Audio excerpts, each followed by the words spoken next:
Assalamualaikum warahmatullahi wabarakatuh.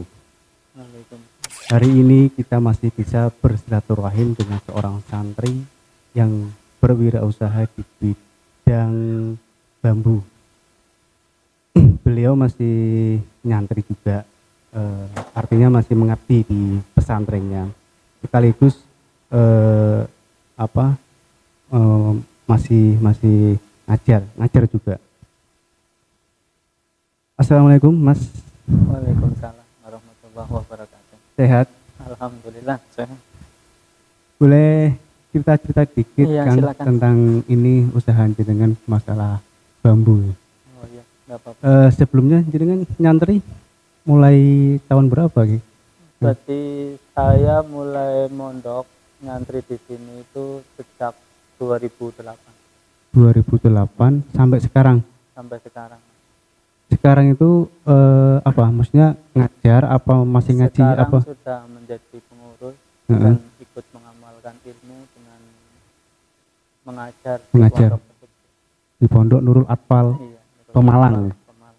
Jadi ini kita lagi di lokasi Kota Ikhlas Pemalang. Kalau jenengan aslinya mana?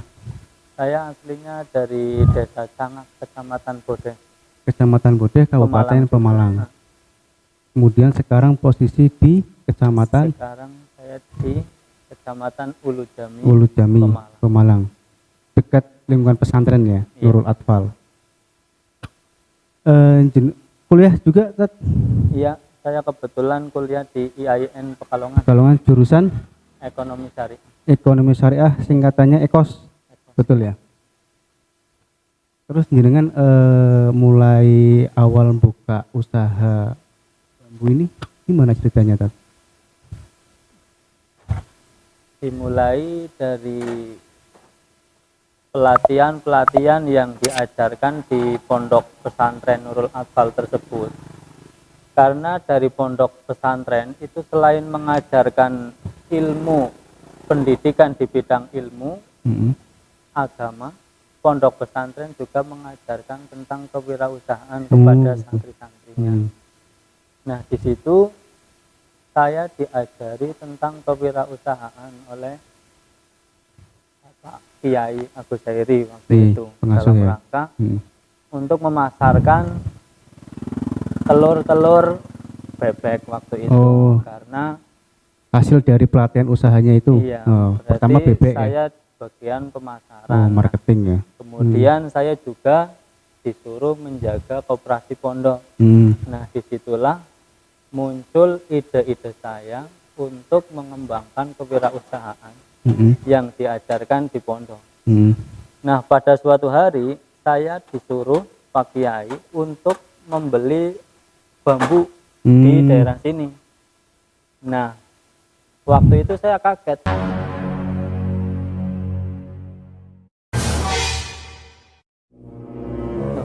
Bambu di sini kok mahal sekali. Oh gitu. Nah, akhirnya timbul inisiatif saya untuk mengembangkan kewirausahaan yang diajarkan di pondok pesantren untuk mengembangkan kewirausahaan. Dari latar belakang saya di rumah sebelum saya mondok, yang mana orang tua saya kebetulan adalah pengepul bambu yang membeli kepada para petani. Tebangi gitu. Iya, menebang dengan membeli ke petani, kemudian dikumpulkan. Nah, kemudian nanti dibeli oleh para juragan, yang mana juragan itu nanti dikirim ke depot-depot. Oh gitu. Nah, saya kan tahu harga di sana berapa, di sini berapa, makanya saya kaget. Akhirnya dengan dasar ilmu wirausaha yang diajarkan oleh pondok pesantren, saya berinisiatif untuk menjual bambu yang telah bapak saya beli dengan petani dengan harga yang cukup murah. Kemudian saya mengontrak tanah di sekitar lingkungan pesantren itu, Mas. Di lingkungan pesantren ini saya lihat ada tanah kosong, akhirnya saya ngontrak di situ dan saya jualan bambu di situ. Itu saya jualan pas saya masih santri juga. Berarti waktu itu saya jualan sambil saya ngaji. Tapi waktu itu saya sudah aliyah, jadi ngajinya sudah jarang. Jadinya tip-tipan dengan temen. Sekarang kalau saya ngaji, temennya yang suruh nunggu. Itu jenis bambunya apa aja itu, Tat? Bambunya apa itu cuma? kalau di daerah sini itu yang laku itu bambu wulung atau bambu hitam terkenalnya di sini, dan sama bambu tali.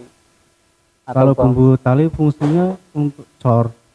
Bukan, bambu tali itu biasanya kalau di sini, karena di sini daerahnya itu kebanyakan pesisir, yaitu di sini itu banyak tambak, Mas. Yeah. Banyak tambak, kemudian kandang ayam juga. Itu konsumen terbanyak itu ya dari itu tambak-tambak itu. Untuk apa saya nggak tahu. Kadang untuk rehab rumah itu kalau tali itu biasanya buat usuk. Tapi kalau bambu wulung itu biasanya buat reng, dibelah-belah. Jadi awalnya jenengan apa itu membeli dari bapak jenengan ya. Kemudian dijual, buka depot lah di sini. Dijual satuan. Kemudian saya lihat juga ada kandang-kandang juga ya. Itu apa di jenengan apa stok dulu bikin kandang baru dijual atau terima pesanan? Itu berarti awalnya saya bambu, kemudian nanti ada orang pesen itu, Mas. Berarti pesen buatin kandang, ada lagi pesen lanjaran, pesen tangga, dan itu berkembang dengan sendiri. Itu kalau ada pesanan yang bikin siapa tuh, Tah? Yang bikin saya biasanya dibantu sama santri-santri yang kebetulan pas nggak ngaji di sini. Gitu. Kasih upah? Gimana? Kasih upah? Ya kasih. Iya, buat bermanfaat juga ya. Iya, buat jajan. Itu saya lihat promosi jenengan kok bisa sampai ke apa itu sekarang lagi ramainya pilkada. Itu gimana caranya jenengan sampai ke situ? Apa dengan sendirinya mereka datang ke sini atau jenengan lobby-lobby ke sana itu? Iya, saya nggak lobby-lobby, Mas. Selama ini saya nggak pernah lobby-lobby ke mana-mana. Ya mungkin itu tersebar lewat mulut ke mulut. Lewat dengan sendirinya ya. Nah mungkin di sini saya terkenal bambunya lengkap, karena jarang spot di sini yang ada bambu kecil-kecil, itu jarang. Sedangkan di saya ada, dan mungkin harganya relatif lebih murah dibanding. Jadi untuk teman-teman tim ses yang mau bikin, yang mau pesen prank bisa mau pesen bambu ya, untuk pamflet, untuk apa reklame apalah itu pemilu bisa ke sini di daerah Ulujannya, tepatnya di desa Kendal Boyong atau pesantren. Apa itu jenengan dari apa masih ngajar di pesantren, juga sudah berkeluarga ya, sudah beristri, sudah punya anak juga, kemudian masih mengembangkan bambunya. Itu gimana sistemnya baginya itu, kan? Bagi waktunya gimana itu? Kalau bagi waktu sih kebetulannya alhamdulillah santri-santri yang sering bantu saya itu sering kesini, berarti dia itu peduli pada saya terutama. Berarti ketika saya ngajar, dia gini menjaga gini, saya ngajar. Tapi kalau dia ngaji, ya tetap ngaji, itu dia. Jadi sip-sipan sama yang bantu. Berarti artinya jenengan salah satunya memanfaatkan hasil bumi dari kampung, dijadikan sebuah bisnis yang kelihatannya sebenarnya bambu itu remeh, nggak ada apa-apa ya. Ternyata kalau ditekuni luar biasa ya. Itu terbukti sampai tembus ke apa itu alat kampanye, kemudian dijadikan sebuah kandang ayam, kandang apa itu ayam, bebek dan lain sebagainya lah. Jadi sebenarnya peluang luar biasa. Kemudian ada kursi ya, kursi dari bambu atau kalau istilahnya Jawa itu lincak ya. Itu saja. eh, apa jenengan beli bambu itu, kalau bapak sekarang masih usaha bambu, masih nebangi nggak? Masih, tapi buat sampingan saja. Akhirnya lama-lama saya juga beli kepada juragan juga. Oh, mas kurang stok ya. Berarti kalau di sini sudah ada bambu, juragan pada sini pada nawarin bambu. Saking larisnya kurang stok. Hebat. Jadi jenengan nggak perlu merantau ke luar kota. Enggak usah. Enggak betah saya mas kalau merantau. Hebat, Jauh ya. dari keluarga. Susah ya, jauh dari keluarga rasanya gimana itu? Susah. Sudah pernah saya merantau itu enggak betah, cuma 1 minggu 2 minggu. Nggak betahnya gimana, di sananya atau kangen di rumah? Yang pertama itu tidak bisa memanfaatkan ilmu yang Oh sudah iya, saya itu poin pentingnya. miliki. Itu pertama itu kalau merantau itu. Yang kedua ya jauh dari orang tua juga sih. Kalau ada apa-apa di rumah Repot, ya. saya nggak tahu. Nah, dengan adanya saya usaha di rumah, ya saya Bisa selain ngajar, dekat dengan dekat keluarga keluarga, juga bisa ya. mengamalkan. Apalagi anak jenengan masih kecil ya, masih bawah 5 tahun, masih lucu-lucunya ya. Jadi sebenarnya gitu, kalau kita bisa memaksimalkan sistemnya, jadi nggak perlu repot-repot merantau. Kalau berniat berarti insya Allah bisa, ini terbukti. Yang Asrofi namanya. Iya. Oh iya, nama lengkapnya siapa Tat? Asrofi saja. Asrofi saja. Asrofi, kemudian di pondok ditambah Asrofi Kamil oleh apa? Oh, Asrofi Kamil. Jadi sistemnya begitu saja. Kalau bagi waktunya ya ngajar, nanti ada yang sip. Iya. Jadi kalau malam tutup depot. Kalau malam tutup, tapi depotnya tutup. Tapi kalau misalkan ada yang beli malam juga nggak apa-apa, karena di sini Tetap juga layani ya? banyak santri biasanya kumpul di sini. Ini luar biasa ya. Protek nggak repot-repot. Jadi cukup memaksimalkan apa yang ada di kampung, kemudian dibikin sistem yang sebenarnya ini luar biasa, cuma kelihatan sepele. Nah, ini mungkin bisa dijadikan inspirasi teman-teman, bisa memanfaatkan hasil yang ada di kampung, kemudian bisa dimaksimalkan, bisa marketnya ke luar kota atau bahkan ke luar negeri. Itu saya pernah lihat di daerah Watu Kumpul, banyak yang bikin sapu. Itu sebenarnya luar biasa untuk pasarnya. Gini Tat, mungkin ini yang terakhir untuk perbincangan kali ini, bisa kasih motivasi atau pesan-pesan untuk santri atau ustadz-ustadz yang masih ngajar tapi mau bikin buka usaha, kadang masih bingung atau katakanlah belum termotivasi. Mungkin jenengan bisa kasih motivasi untuk teman-teman kita.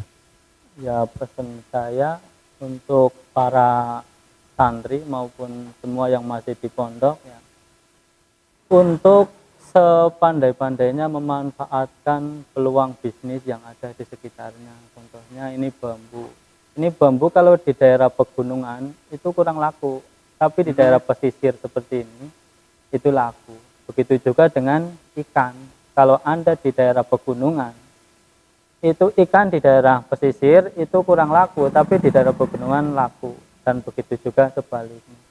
Pesan saya kepada semua para santri yang masih pondok terutama, untuk memanfaatkan peluang bisnis yang ada di sekitar kita. Walaupun masih ada di pondok, tapi ilmu di situ banyak sekali yang bisa kita ambil. Tidak hanya ngaji saja, akan tetapi kita juga harus memiliki wirausaha sebelum kita pulang ke rumah nanti, supaya ketika kita pulang dan menjadi ustadz di rumah, tidak menjadi ustadz yang tomak, akan tetapi ustadz yang sudah bisa memiliki penghasilan sendiri sehingga tidak mengharapkan pemberian dari orang lain. Gitu saja. Oh ya, sebelum ditutup ada pertanyaan lagi, saya lupa tadi. Jenengan tadi ketika bikin itu kan sistem ya, jenengan ngajar ada yang ganti ya, sip-sipan. Enggak eman-eman tah? Apa ya? bagian dari keuntungan jenengan dikasih upahkan ke orang lain. Ya nggak apa-apa Mas, itu kan juga buat anak pondok juga, karena saya bisa seperti ini kan juga berawal dari pondok, berarti dari pondok ya untuk anak pondok lah. Ya, jadi artinya gitu, secara kita nggak disadari ya, sistem itu sebenarnya gitu, jadi saling berbagi, nggak eman-eman ya, karena ya begitu sistem. Jadi kalau kerja nggak pakai sistem ya repot. Kalau pakai sistem kan bagus nih, seperti Ustadz Asrofi ini bisa ngajar, masih bisa berwirausaha, masih bisa pergi kemana-mana sama keluarga, ya nggak perlu repot merantau ke luar kota. Kadang ada teman saya tuh ada lah ya,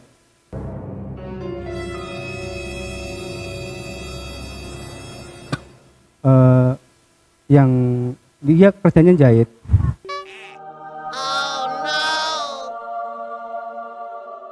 Yang sebenarnya kalau jahit kalau dibikin sistem juga bagus ya. Artinya gini, katakanlah ada contoh di daerah saya itu, dia tukang permak. Awalnya dia keliling, setelah keliling dia punya modal ya, buka ini depot. Dia akhirnya mangkal, dari situ pelanggan kan pada datang sendiri. Kemudian dia mempekerjakan orang lain untuk bantu permaknya. Akhirnya dia berkembang lagi, beli mesin jahit lagi. Ya dia ngatur-ngatur aja. Jadi yang kerja anak-anak buahnya, dia cuma nerima order, kadang ya keluar, dan itu nggak merantau keluar kota, itu bagus. Ini secara tidak langsung juga barangkali ini salah satu implementasi dari hadis khairun nas anfa'uhum linnas, yang bisa memberi manfaat bagi orang lain. Nah, mungkin itu saja yang hari ini kita berbincang. Lagi ya. Mas, itu berarti saya juga mau mengucapkan terima kasih kepada Pondok Nurul Atfal terutama yang telah memberikan ilmu tentang kewirausahaan kepada saya, sehingga saya bisa mengembangkan ilmu yang diajarkan di pondok sampai seperti ini. Dan Pondok Nurul Atfal itu bagus Mas, barangkali ada yang mau anak-anak yang mau nyantri di sini juga diajarkan kewirausahaan, dan tidak henti-hentinya Pondok Nurul Atfal mencetak